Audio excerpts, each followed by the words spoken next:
दफा उंगली के इशारे से अबू लहब ने कहा था नबी पाक को आपका हाथ टूट जाए, अल्लाह ने फरमाया तब्बत यदा अबी लहबिन व तब, तू कहता है मेरे नबी का हाथ टूट जाए तेरे दोनों टूट जाएंगे। और सुनो अबू लहब का हाल क्या हो। अबू लहब का माना है अबू लहब शोलों का बाप, लहब शोलों वाला। क्या मतलब?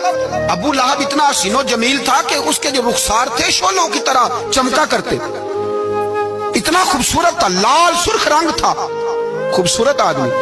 अरब में जब गुर्बत थी तो इसके घर में उस वक्त भी 2 ईंटें सोने की थी।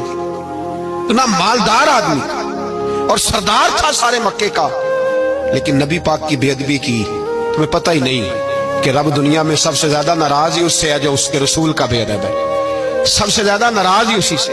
अबू लहब ना गया बदर के मौके पर, डर गया, कहने लगा मैंने नहीं जाना, मक्के में रह गया, ना गया जिहाद के लिए, मुसलमानों के खिलाफ ना निकला।